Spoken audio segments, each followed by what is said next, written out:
प्रिय दर्शकों, श्रीमन अस्पताल की तरफ से मैं डॉक्टर वीपी शर्मा आपका हार्दिक स्वागत करता हूं। हम श्रीमन अस्पताल की तरफ से एक नया प्रयास शुरू कर रहे हैं जिसमें हमारे माहिर डॉक्टर आपको इन बीमारियों के बारे में जानकारी देंगे तथा यह भी बताएंगे कि आप समय पर रहते हुए इन बीमारियों को कैसे पहचान सकते हैं और समय पर रहते ही इसका इलाज करा के एक लंबा निरोगी जीवन व्यतीत कर सकते हैं। दर्शकों नमस्कार, आप सभी का स्वागत है श्रीमन अस्पताल की खास पेशकश हेल्थ एंड वेलनेस। दर्शकों, ये जो समय है जिसमें हम आपके साथ बातचीत करने जा रहे हैं, इस समय एक समस्या पूरे विश्व में महामारी का रूप ले चुकी है, कोरोना वायरस के नाम से। दर्शकों, आज श्रीमन अस्पताल ने एक प्रयास करा है कि उनके विशेषज्ञ doctor pulmonologist doctor Ashok Dhanuka ji हमारे साथ बातचीत के लिए मौजूद हैं।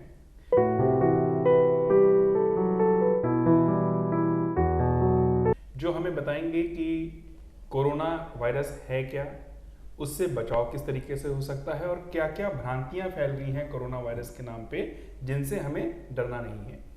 डॉक्टर आशुतोष, आपका बहुत बहुत स्वागत है। नमस्कार।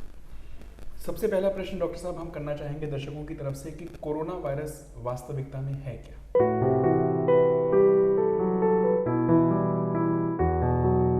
देखिए, कोरोना वायरस क्या है। कोरोना वायरस आपके जो रेस्पिरेटरी वायरसेस हैं, है ना, जिन वायरसों से हमें चेस्ट के इन्फेक्शंस होते हैं, जुकाम होता है इत्यादि, जो रेस्पिरेटरी वायरसेस है उनमें से एक वायरस है। रेस्पिरेटरी वायरस में काफ़ी सारे वायरस आते हैं, जिसमें आपका फ्लू वायरस आता है, उन्हीं में से एक है कोरोना वायरस। कोरोना वायरस से हमें ह्यूमैनिटी के अंदर ये पहले भी रहा है। हमें जो जुकाम वगैरह होते हैं उसमें एक इम्पॉर्टेंट कारण कोरोना वायरस है। अभी जो कोरोना वायरस आया है, जो पूरी दुनिया में पेंडेमिक के रूप में फैल चुका है, ये कोरोना वायरस है नोवल कोरोना वायरस। बोले तो एक ये कोरोना वायरस की वो वैरायटी है जो ह्यूमैनिटी को कभी पहले एक्सपोज नहीं हुई है। So it is a type of corona virus, but it is a new type of corona virus. Now what is the problem with this thing? Problem ये है कि because it is a new virus, so humanity has not been expose and we don't have a immunity. Now that is the only big problem. It is not कि ये virus extremely lethal है दूसरे viruses के comparatively. The problem is we are not expose. When we are not exposed, obviously we have to suffer. So that is the whole thing, and that's why this virus has been spreading.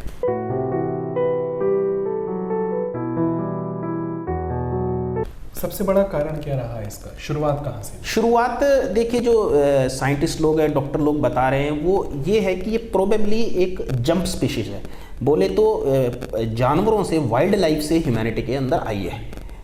जैसे आपका SARS virus हुआ था, मर्स virus हुआ था, exactly कैसे आई है, starting point क्या था, ये तो डिफिकल्ट है, but probably it is A jump species जो एनिमल से जंप करके ह्यूमैनिटी में आ गई है और अब इंसान से इंसान में फैल रही है। ये इसका स्टार्टिंग का। डॉक्टर साहब, ये तो हो गया कोरोना वायरस के बारे में आपने बताया। इसके जो लक्षण है वो क्या है? लक्षण देखिए, कोरोना वायरस के वही हैं जो आपके फ्लू वायरस के होते हैं, जो किसी भी रेस्पिरेटरी इन्फेक्शन के होते हैं। बोले तो आपको जुकाम हो सकता है, खांसी हो सकती है, गला खराब हो सकता है, बुखार हो सकती है, और अगर ये वायरस आपके लंग्स को इन्वॉल्व कर ले तो आपको सांस भी फूल सकती है। जी। तो लक्षण तो जो दूसरे इन्फेक्शंस के होते हैं वही है। इसके ऐसा कुछ नहीं है कि इसके कुछ विशेष लक्षण है जिससे आप ये पहचान पाएँ, ऐसा नहीं है। तो अगर इंसान को, मानिए एक पेशेंट को या एक स्वस्थ व्यक्ति को जुकाम होता है, बुखार होता है, सांस की प्रॉब्लम शुरू होती है, तो वो जनरली तो आइडेंटिफाई नहीं कर सकता है कि ये वायरस किस्म का है, कैसा है, कौन सी बीमारी हमें हो रही है।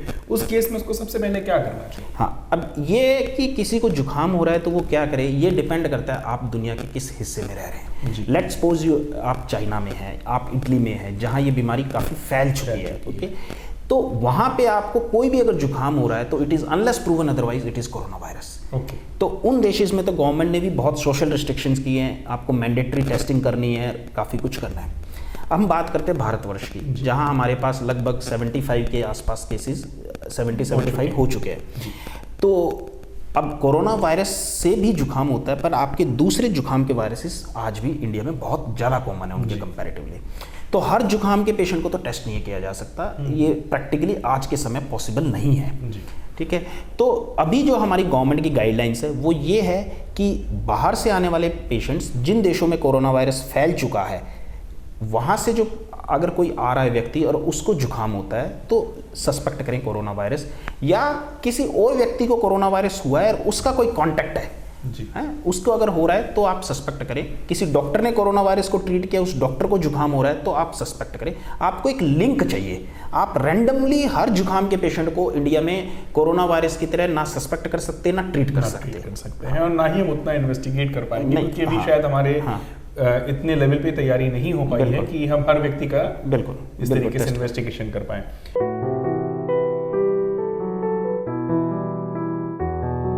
डॉक्टर साहब, ये तो हो गया हमारा एक बेसिक चीज़ों का डिस्कशन। बचाव के लिए आपके हिसाब से क्या सबसे बढ़िया तरीका है? देखिए, कोरोना वायरस क्या है, ये एक ड्रॉपलेट इन्फेक्शन है। पहले हम समझते हैं ड्रॉपलेट क्या होता है कि जब किसी इंसान को खांसी आती है या जुकाम जैसे वो छींकता है तो आपके खांसी और जुकाम के अंदर लिक्विड पार्टिकल्स एयर में आ जाते हैं। ठीक है, जो लिक्विड पार्टिकल्स एयर में होते हैं उनको हम ड्रॉपलेट बोलते हैं और उनके अंदर वायरस होता है। अब ये ड्रॉपलेट्स ऐसा नहीं है कि किसी ने खांसी की तो वो ड्रॉपलेट हवा में कई कई दिन तक रहेंगे। वो कुछ घंटों में, 2-3-4 घंटों के अंदर में वो ड्रॉपलेट्स धरती पे या सरफेसेस पे सेटल हो जाते हैं जी। और इन ड्रॉपलेट्स की कितनी दूर तक फैल सकते हैं उसकी भी एक दूरी है, जो जनरली हम 3 फीट मान रहे हैं कि 1 मीटर। 1 मीटर की दूरी तक कोई भी इंसान खांसी और जुकाम छींकता है तो उसके ड्रॉपलेट्स जा सकते हैं, जो कुछ घंटों तक हवा में रह सकते हैं और सेटल हो जाएगी। ये एक पॉजिटिव चीज़ है कि अगर आप उस पेशेंट से, जिसको भी है, अगर आप उससे 1 मीटर 2 मीटर की दूरी पे हैं तो अगर उसको कोरोना वायरस भी है और आप उसके कांटेक्ट में नहीं है तो आपको इन्फेक्शन नहीं होगा। ये इन्फेक्शन ऐसा नहीं है कि आपने खांसी की और ये हवा में फैलता हुआ एक जगह से दूसरी जगह चला जाएगा जैसे आपका पोल्यूशन होता है। It is not like that. So this is how it spreads. एक व्यक्ति को है, उससे दूसरे व्यक्ति को हो रहा है। डॉक्टर साहब, आपने कभी चीज़ बताई कि जब हम खांसते हैं या जो भी किसी पेशेंट को प्रॉब्लम है, ड्रॉपलेट्स के फॉर्म में वो थोड़ी देर हवा में रहता है, उसके बाद सेटल कर जाता है। बिल्कुल। तो इसका जो सेटल करने के बाद इसका लाइफ पीरियड कितना होता है? क्योंकि जनरली क्या होगा कि जिस ऑब्जेक्ट पे गिरा होगा वहां पर ही सर्वाइव करेगा। बिल्कुल। इसका सर्वाइवल टाइम कितना है? इसका क्या ये ऑब्जेक्ट टू ऑब्जेक्ट डिफर करता है? जनरली इसका जो हम सर्वाइवल टाइम हम मान रहे हैं वो अराउंड 4 to 6 आवर्स के आसपास हम मान रहे हैं कि वायरस सर्वाइव करता है। ओके। एंड पर exactly because it is a new virus तो ये कहना तो मुश्किल है, एग्जैक्टली कहना तो। अब बात यह है कि हमें ये पता है कि वायरस हो कैसे रहा है, ट्रांसमिट कैसे हो रहा है। अब ये कि हम कर क्या सकते हैं जी। हम जो कर सकते हैं, सबसे इंपॉर्टेंट चीज़ हमें ये समझनी है कि इसके अगेंस्ट हमारे पास स्पेसिफिक कोई मेडिसिन नहीं है, इसके अगेंस्ट कोई स्पेसिफिक वैक्सीन नहीं है और जल्दी आने वाली भी नहीं है। वैक्सीन के डेवलपमेंट में टाइम लगता है, उनको क्लिनिकल ट्रायल से निकलना पड़ता है। आप किसी भी वैक्सीन को मास लेवल पे यूज़ करें उससे पहले उसकी सेफ्टी प्रूव करनी पड़ती है। सो हमारे पास, हमें वैक्सीन और मेडिसिन का वेट नहीं करना है, हमारे पास इसका प्रिवेंशन करना है। प्रिवेंशन कैसे करना है? बड़ा सिंपल है। आपको जिस पेशेंट को जुकाम है, चाहे कोरोना वायरस है या नहीं है, आप अगर उससे दूरी बना लेते हैं तो आपको कोरोना वायरस नहीं होगा। फॉर दैट मैटर कोई भी जुकाम नहीं होगा। So what to do? तो सबसे पहली चीज़ तो है कि हैंड हाइजीन, कि हमारे ये जो ड्रॉपलेट इन्फेक्शंस होते हैं, कि जैसे मान लीजिए एक व्यक्ति ने खांसी की और उसने अपने हाथ पे खांसी की, उसी ने एक डोर का नॉब खोला, अभी 5 मिनट बाद एक दूसरा व्यक्ति वहाँ गया, उसने उस डोर के नॉब को टच किया और फिर थोड़ी देर बाद वो बैठा, उसने अपने मुंह को टच किया। This is how it can spread, fomite bone जिसको हम बोलते हैं। तो सबसे पहली चीज़ तो कि frequent hand sanitization with alcohol based जो हैंड सैनिटाइजर्स आते हैं, और इवन सोप्स विद वाटर अगर आप यूज़ करेंगे तो it kills the virus effectively. तो पहली चीज़ तो ये है कि आप फ्रिक्वेंटली अपना हैंड सैनिटाइज रखें। देखिए, वायरस को आपके नेजल पैसेज, ओरल पैसेज में जाना पड़ेगा। नेजल पैसेज और ओरल पैसेज को आपके हाथ ही टच करते हैं। अगर आपके हाथ क्लीन है जी तो ये आपका बचाव हो गया। तो फ्रिक्वेंट क्लीनिंग करें। सेकंड चीज़, हर किसी से आप हाथ ना मिलाएं। ठीक है, अपनी जो भारतीय परंपरा है, आप नमस्कार, वो नमस्कार करें तो उससे आपका कांटेक्ट नहीं हो रहा है।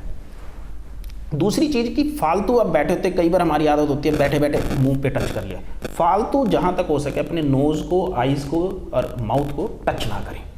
ठीक है, तो फालतू टच ना करें, हैंड क्लीन रखें और हैंड शेक ना करें। ठीक है, एक चीज़ तो ये हो गई। दूसरी चीज़ ये हो गई कि जो भी जुकाम का कोई भी सस्पेक्ट है, जिसको जुकाम हो रहा है, खांसी हो रही है घर में, उससे कम से कम 1 से 1.5 मीटर की दूरी आप बना के रखें। अगर आपको जुकाम हो रहा है, मान लीजिए हैं आपको जुकाम हो रहा है, आज की डेट में आपका किसी से कांटेक्ट नहीं है और आपकी ट्रैवल हिस्ट्री नहीं है, तो आपको टेस्टिंग की ज़रूरत नहीं है। बट आपको अगर जुकाम हो रहा है तो आपको एक मास्क यूज़ करना चाहिए ताकि आपसे वो दूसरों को ना फैले। ये मास्क एक सिंपल सर्जिकल मास्क हो सकता है, इसके लिए N95 की जरूरत नहीं है। तो ये अगर हम करेंगे तो बेसिकली हम जो ट्रांसमिशन चेन है, ठीक है, वो ट्रांसमिशन चेन को हम ब्रेक करेंगे जी। ये बात।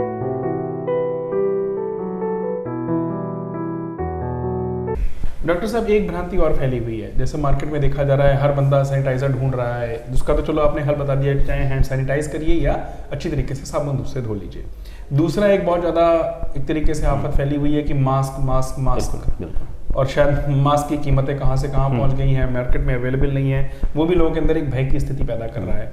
हम ये चाहेंगे कि आप हमारे दर्शकों को बताएं कि मास्क की आवश्यकता किसको है, कौन से मास्क की आवश्यकता है।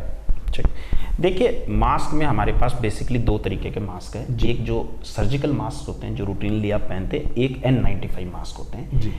जो N95 मास्क होते हैं ये ज़्यादा इफेक्टिव मास्क होते हैं। ठीक है, N95 मास्क एक्सक्लूसिवली उन्हीं हेल्थ केयर वर्कर्स के लिए, डॉक्टर्स, सिस्टर, टेक्नीशियंस जो एक सस्पेक्टेड या प्रूवन कोरोना वायरस के पेशेंट की केयर कर रहे हैं, सिर्फ उसको है।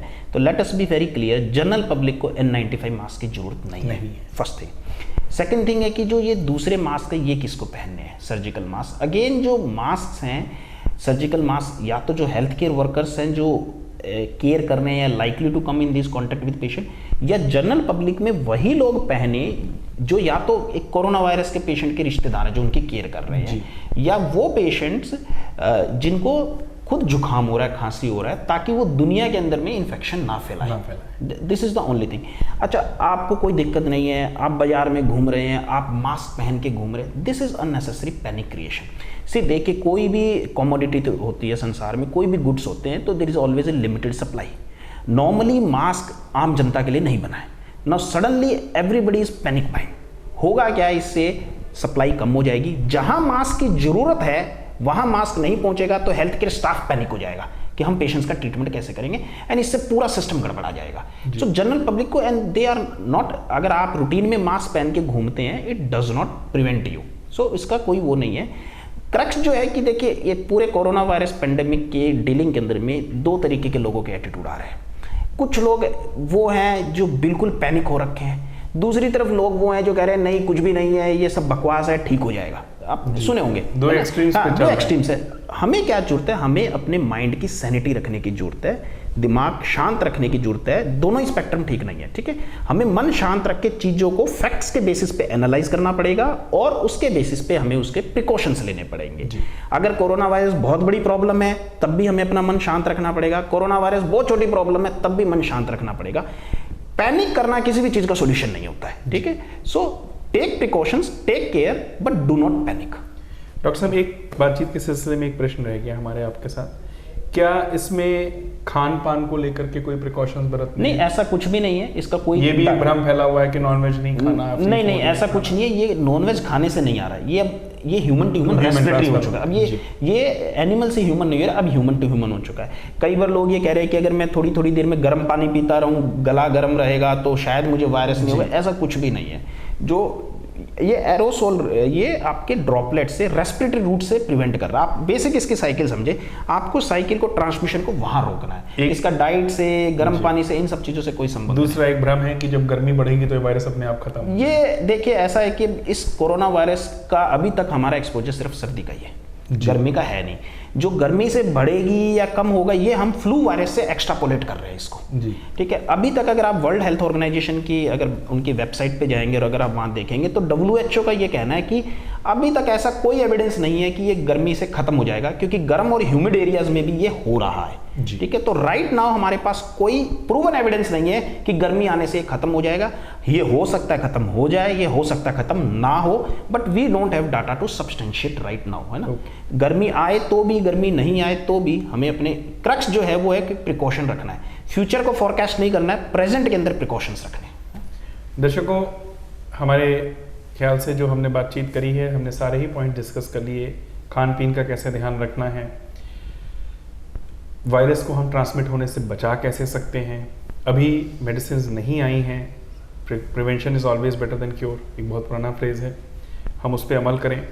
जो समय समय पे जानकारियाँ आ रही हैं, सरकार भी अपनी तरफ से पूरी चीज़ों की अवेयरनेस फैला रही है कि आपने कैसे उससे बचना है, क्या क्या प्रिकॉशंस आपने लेने हैं, भीड़ भाड़ी वाली जगहों को अवॉइड करिए। सरकार की तरफ से बार बार ये अपील करी जा रही है कि अगर आपको बिना मतलब के कोई काम नहीं है तो आप ट्रैवलिंग कम से कम करिए, केवल उतनी ट्रैवलिंग करिए जितना बहुत ज़रूरी है। मतलब हमने मासेस में, क्राउड में ज़्यादा हिस्सा नहीं बनना है। दर्शकों, डॉक्टर अशोक धनुका जी ने बहुत सिंपल तरीके से, अगर आपने इनकी बात को ध्यान से सुना हो, वायरस ट्रांसमिट करेगा हमारे खांसने से, छींकने से जो ड्रॉपलेट्स होंगे वो सरफेस पे सेटल करेंगे, या हम जब छींकते हैं, खांसते हैं, हाथ लगा के करते हैं और उन हाथों से हम दूसरी चीज़ों को छूते हैं, और कोई व्यक्ति जब उसको छुएगा, उस ऑब्जेक्ट को छुएगा, तो ऑब्वियसली वो उसको रिसीव कर लेगा। तो बेहतर ये है, डॉक्टर साहब ने बहुत सुंदरता से एक्सप्लेन कर दिया कि आप कोशिश ये करिए कि अपने हाथों को ज़्यादा से ज़्यादा सैनिटाइज करिए। अल्कोहल बेस्ड सैनिटाइजर्स हैं, साबुन से धो लीजिए, पानी के साथ अच्छे तरीके से साफ रखिए। हाथों को कम से कम अपने मुंह पर, नाक पे, आंख पे लगाने की कोशिश करिए। जो हमारी आदत होती है कि हम जनरली मुंह पर हाथ रख लेते हैं, आंखों पे हाथ रख लेते हैं, नाक पे हाथ रख लेते हैं, उन चीज़ों से अगर आप बचाव करते हैं तो कहीं ना कहीं, क्योंकि अभी जैसे बातचीत का सिलसिला आपने सुना है, अभी तक इसका कोई एंटीडॉट नहीं तैयार हुआ, कोई ऐसी वैक्सीन नहीं तैयार हुई, और उसमें समय भी लगेगा, मेडिसिन को आने में समय लगेगा।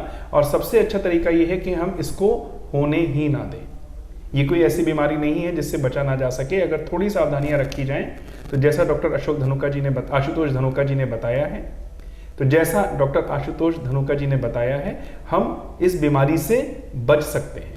एक एमिकेबल डिस्टेंस बना करके रखें पेशेंट के साथ। अगर खुद है जुकाम खांसी तो दूरी अपने आप मेंटेन करके रखें, नॉर्मल मास्क पहन लें, हाथों की सफाई रखें, और मेरे ख्याल से इतनी बातचीत से आपको स्पष्ट हो सकता है कि आप कोरोना वायरस से डरने की ज़रूरत नहीं है, सिर्फ समझने की ज़रूरत है कि ये एक ऐसी बीमारी है जिसको कि हम सिर्फ प्रिकॉशन से बच सकते हैं। श्रीमन अस्पताल का ये प्रयास डॉक्टर अशोक धनुका जी के साथ जो रहा है वो यही रहा है कि जितने भी तथ्य, जितने भी आज तक फैक्ट्स इसके बारे में पता चले हैं, हम आपके साथ शेयर करें, जिससे आप पैनिक की कंडीशन में ना आए।